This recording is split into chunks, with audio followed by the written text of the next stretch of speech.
శ్రీమతి నమః. నేను సర్వమంగళ అమ్మవారి ఆలయం గురించి పోస్టులు వీడియోలు అవి పెడుతూ ఉంటాను కదా. కొంతమంది ఈ మధ్య కాలంలో అనమాట, ఇదివరకు ఎప్పుడు అలా పిచ్చి కామెంట్లు పెట్టేవారు కాదు. మీరు ఆలయాన్ని ఎందుకు ప్రమోట్ చేస్తున్నారు, మీకు ఏవైనా డబ్బులు ఇస్తున్నారా, అక్కడే అమ్మవారు ఉన్నారా, బంగారపు తాళిబొట్టే వెయ్యాలా, పసుపు కొమ్ములు వెయ్యకూడదా అంటూ భగవత్ నింద కూడా చేశారనమాట. సరే, చాలా మందికి నేను సమాధానాలు పెడుతూ ఉంటాను. కొన్ని అసభ్యకరమైన పదజాలంతో మాట్లాడుతుంటే నేను బ్లాక్ చేసేస్తాను అనమాట. నాకు ఈ విషయం ఎందుకంత బాగా గుర్తుండిపోయింది అంటే, ఆవిడ అమ్మవారిని నిందించడంతో పాటుగా నన్ను వ్యక్తిగత దూషణ కూడా చేశారు. సరే, అప్పుడు నేను ఆవిడకి కామెంట్ లోనే పెట్టేశాను, నేను సాధారణంగా ఎప్పుడైనా మిమ్మల్ని నేను బ్లాక్ చేస్తున్నాను, అసభ్య పదజాలాన్ని మీరు వాడద్దు అని చెప్తా. అయినా సరే వాళ్ళు వినలేదు అని అనుకోండి, ఖచ్చితంగా దాన్ని 2 సార్లు డిలీట్ చేస్తా. అయినా మళ్ళీ పెట్టారు అని అనుకోండి, అప్పుడు నేను బ్లాక్ చేస్తా, ఖచ్చితంగా బ్లాక్ చేస్తా. ఎందుకంటే ఇప్పుడు నెగిటివిటీని స్ప్రెడ్ చేసేస్తూ ఉన్నారనుకోండి, అది నాకు ఇష్టం ఉండదు, అది నేను బ్లాక్ చేస్తా. అలా బ్లాక్ చేసేస్తే మళ్ళీ ఇంకొక ఐడితో మళ్ళీ కామెంట్లు పెట్టారనమాట. మీరు బ్లాక్ చేసేస్తే మాకు మెయిల్ ఐడి పెట్టడం రాదా, మేము క్రియేట్ చేసుకోలేమా అని చెప్పి మళ్ళీ అమ్మవారిని నిందించడము, నన్ను నిందించడము చేస్తుంటే, నేను అమ్మవారికే సమర్పణ చేసేస్తున్నానండి, బుద్ధి కర్మానుసారిని అని చెప్పి పెట్టేసి నేను మళ్ళీ దాన్ని కూడా బ్లాక్ చేసేసాను. 15 రోజుల క్రితం నాకు ఇదే, ఇప్పుడు నేను ఎవరినైతే బ్లాక్ చేశానో ఆవిడ మెయిల్ చేసినట్టున్నారు. నేను సామాన్యంగా మెయిల్స్ అవి చూడాలి అంటే కొంచెం కుదరట్లేదు. నేను ఏదో పెద్ద ఘనకార్యాలు చేసేస్తానని చెప్పట్లేదు, కానీ పని ఒత్తిడి వల్ల దాంట్లో మెయిల్ చూడడం కుదరట్లా. అప్పుడప్పుడు నేను పొద్దున్నే ఓపెన్ చేసినప్పుడు నాకు కనిపించిన వాడికి సమాధానాలు పెట్టేస్తూ ఉంటాను అనమాట. ఈవిడ పెట్టిన మెయిల్ 15 రోజులైంది పెట్టిన మెయిల్. పైన స్టార్టింగ్ ఆవిడ ఏం పెట్టారు అంటే, నన్ను క్షమించండి అమ్మా అని. అదేంటి ఇలా పెట్టారని చెప్పి దాన్ని ఓపెన్ చేసి చదివా. కళ్ళ నుంచి నీళ్లు వచ్చేసాయి. నాకు చాలా బాధ అనిపించింది అనమాట. వెంటనే ఆవిడకి సమాధానం కూడా పెట్టేశాను అనుకోండి, అది వేరే విషయం. ఆవిడ అందులో రాశారు, అమ్మ నేను తప్పు చేశాను, మీకు గుర్తుందో లేదో అంటూ నాకు ఆవిడకి మధ్య జరిగిన సంభాషణంతా రాసుకొస్తూ, నేను ఆర్థికంగా బాగా ఉన్న కుటుంబంలోనే జన్మించాను, మా వారు వ్యాపారం చేస్తూ ఉంటారు, ఆ వ్యాపారం 3 పువ్వులు 6 కాయలుగానే సాగింది, మా పిల్లలు కూడా చక్కగా చదువుకుంటున్నారు, అత్తగారు మామగారు కూడా నన్ను చాలా బాగా చూసుకుంటారు, హాయిగా నాకు ఏ కష్టము లేకపోవటం వల్ల ఎవరు ఏది చెప్తే అది నేను వినేసి ఎక్కడ పడితే అక్కడ కామెంట్లు పెట్టాను. అలా పెట్టే సందర్భంలోనే మీరు సర్వమంగళ అమ్మవారి ఆలయం గురించి కూడా చెప్తుంటే మీరేదో స్వార్థం కోసం పెడుతున్నారేమో అని అనుకుని నేను నింద చేశానమ్మా, మహా పాపం చేశాను, తప్పు చేశాను. ఈ మెయిల్ రాయడానికి కారణం ఏంటి అంటే, ఉన్నట్టుండి మా కుటుంబం తల్లకిందులైపోయింది. మా వారు నమ్మి ఒకరికి అప్పిచ్చాడు, అతనేమో ఐపీ పెట్టేసి వెళ్ళిపోయాడమ్మా. ఇప్పుడు ఈ అప్పు తీర్చమని చెప్పి మా మీద అందరూ పడిపోతున్నారు, ఏం చేసేది లేక ఆస్తులన్నీ అమ్మేసుకున్నా గాని ఇంకా 15 లక్షల అప్పు ఉండిపోయిందమ్మా. నేను మహా పాపం చేశాను, నాకు ఇంత బాధలో కూడా మీరే గుర్తుకొచ్చారు, చెప్పుడు మాటలు విని నేను మహాపరాధం చేశానమ్మా, అమ్మవారిని నేను నిందించాను. నేను సాధారణంగా మన వీడియోస్ లో చెప్తూ ఉంటాను, మనకి నచ్చకపోతే నమస్కారం పెట్టుకుని వచ్చేసేయండి, అనవసరంగా భగవత్ నింద చెయ్యొద్దు. ఈ రోజు నోరుంది కదా అని మనం మాట్లాడాము అంటే రేపన్న రోజు భగవంతుడు ఆ నోరు తీసేస్తాడు. ఆ రోజు తెలుస్తుంది మనకి, ఆ రోజు మనం ఎవరిని అడగాలని అడగలేము. అప్పుడు కష్టాలు నష్టాలు మన చుట్టుముట్టేస్తాయి. ఇప్పుడు మనల్ని ఎవరైతే ప్రేరేపించారో వాళ్ళు మనకి ఏమైనా కష్టాల్లో ఆదుకుంటారని చెప్పి నేను చాలా వీడియోస్ లో చెప్తూ ఉంటాను. నాకు ఆ మాటలు గుర్తుకొచ్చాయమ్మా, అందుకే నేను మెయిల్ పెట్టాలి, మిమ్మల్ని క్షమించమని అడగాలి అని అనుకున్నాను, అందుకే ఇంత బాధలో కూడా నేను మీకు మెయిల్ చేస్తున్నాను, ఈ విషయం నలుగురికి చెప్పండి అమ్మా, భగవత్ నింద చెయ్యకూడదు అని చెప్పి ఆవిడ పెట్టారు.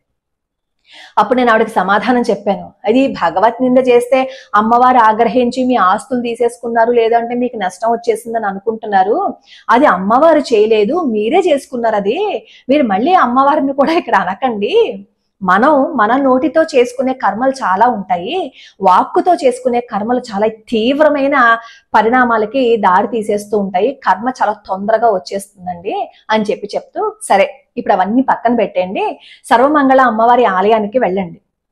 ఆవిడ ఎక్కడో ఒరిస్సాలో ఉంటారట, వాళ్ళు వ్యాపారం చేసుకుంటూ ఉంటారట. అక్కడ సర్వమంగళ అమ్మవారి ఆలయానికి వెళ్ళి నవావరణ అర్చనలో పాల్గొని అమ్మవారికి మీరు ఏదైతే సమర్పణ చెయ్యాలని అనుకుంటున్నారో మీ పరిస్థితులన్నీ చక్కబడ్డిన తర్వాత సమర్పణ చేస్తాము అని చెప్పి అక్కడ అనుకుని మీరు సర్వమంగళ అమ్మవారి అష్టోత్తరాన్ని ప్రతిరోజు చదువుతూ కుంకుమార్చన చెయ్యండి.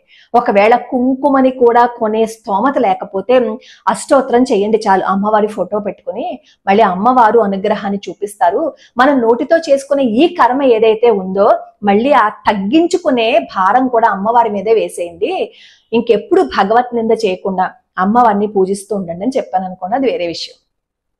అది నిన్నే పెట్టాను ఆవిడకి మెయిల్. ఎంతకీ నేను ఎందుకు చెప్తున్నాను అంటే, మనం తెలియకుండా భగవత్ నింద చేస్తాం. ఇప్పుడు సర్వమంగళ అమ్మవారి ఆలయం గురించి చెప్పినప్పుడు కూడా విజయవాడ కనకదుర్గ లేరా, కాశీ విశాలాక్షి లేరా, మధుర మీనాక్షి లేరా అంటారు. లేరని నేను ఏమైనా చెప్పానా? వాళ్ళ గురించి కూడా మన ఛానల్లో బోల్డ్ అన్ని వీడియోస్ ఉన్నాయి. ఎన్ని వీడియోస్ చెప్పాను నేను. కంచి కామాక్షి అమ్మవారి గురించి నేను ఎన్నిసార్లు చెప్పాను. అయితే శాస్త్ర ప్రమాణం ఒకటి ఉంది. ఒక క్షేత్రానికి గాని, ఒక తీర్థానికి గాని, లేదు అంటే ఒక మహిమాన్విత ప్రదేశానికి గాని, అలాగే ఒక స్త్రీ దగ్గరికి గాని ఇంకొకరి ప్రస్తావన తీసుకురాకూడదు. అది శాస్త్ర ప్రమాణం. అది మహాపాపం అన్నమాట. కాశీ వెళ్ళి రామేశ్వరం చాలా బాగుంటుంది అంటే మహాపాపం. నువ్వు రాముడికి పూజ చేస్తూ కృష్ణుడు అయితే చాలా గొప్పవాడు అన్నారు అనుకోండి, అది మహాపాపం. ఒక చోట ఇంకొక పుణ్యక్షేత్రం ప్రస్తావన తీసుకొచ్చి రెండు కంపేర్ చేసి మాట్లాడడం గాని, దానికంటే ఇది గొప్పదని గాని ఇలా మనం కంపేర్ చేసి అనవసరమైన విషయాలతో అక్కడ ప్రస్తావన తీసుకురాకూడదు. అప్పుడు మీరు అనొచ్చు, బహుశా అక్కడ సర్వమంగళ అమ్మవారి ఆలయం గురించి మేమేం ప్రస్తావన తీసుకురాలేదు కదా, మేమేం కంపేర్ చేయలేదు కదా, అక్కడే ఉన్నారా అని అడిగాము అని అనొచ్చు బహుశా. ఆవిడ కూడా చేసిన తప్పదే. పసుపు కొమ్ములు వేయచ్చు కదా, బంగారమే ఎందుకు వేయమంటున్నారు, మీరు బంగారంతో ఏవైనా మేడలు కట్టేసుకుంటారేమో, ఇలాగే మాట్లాడారు ఆవిడ. ఇప్పుడు అమ్మవారి పాదాలు పట్టుకుంటే పసుపు కొమ్ము కట్టే స్థితి నుంచి బంగారపు వస్తువులు ఇచ్చే స్థితికి తీసుకెళ్లారు అంటే మనల్ని ఆ స్థాయిలో కూర్చోపెడతారనే కదా అర్థం. అది మనకి ఏవైనా తక్కువ చేసినట్ల అమ్మవారు ఈ స్థాయి నుంచి ఈ స్థాయికి మనల్ని తీసుకెళ్తున్నారు అమ్మవారు. అది మనం గుర్తించకుండా ఏదో ఒక ఆలయం గురించి చెప్తున్నారని చెప్పి కోపంతో భగవత్ నింద చేసి మన పాపాన్ని మనమే మూటగట్టుకుంటున్నాం. 21 మహాపాపాలలో భగవత్ నింద కూడా ఒకటి. మన వెంట అలా వచ్చేస్తూ ఉంటుంది తెలుసా, ఎప్పటికీ పోదు, ఏం చేసినా గానీ పోదు. ఇప్పుడు మరి ఇది చెప్పినా గానీ ఎమోషనల్ బ్లాక్మెయిలింగ్ చేస్తున్నారా అంటారు. నేను శాస్త్ర ప్రమాణం మాత్రమే చెప్పాను. ఎవరిని ఎమోషనల్ బ్లాక్మెయిలింగ్ చేయడం నాకేమన్నా అవసరమా, నాకేమన్నా కలిసి వస్తుందా చెప్పండి. చక్కగా మీరందరూ వృద్ధిలోకి రావాలని, అమ్మవారి ఆశీస్సులు అనుగ్రహము ఉండాలని మాత్రమే నా కోరిక. మీకు నిన్న నేను జ్వాలా వారాహి అమ్మవారి ఆలయం గురించి కూడా చెప్పా. ఎందుకు చెప్పానో తెలుసా?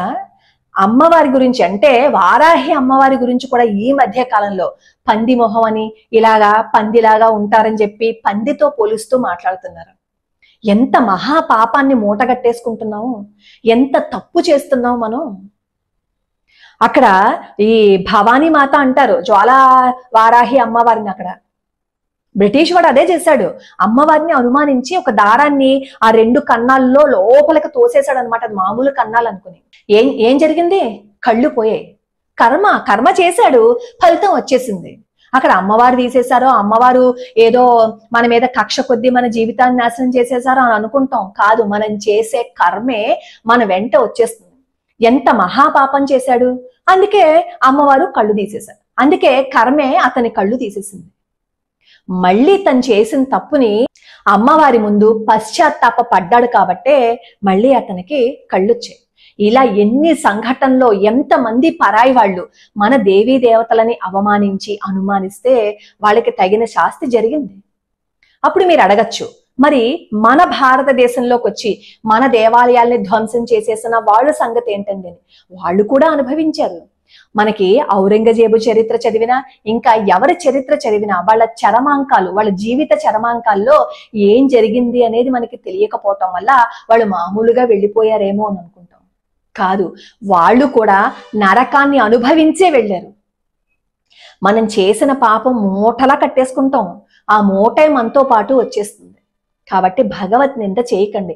ఇష్టం లేదు అని అనుకోండి, ఒక నమస్కారం పెట్టేసి ఊరుకోండి, అంతటితో పోతుంది.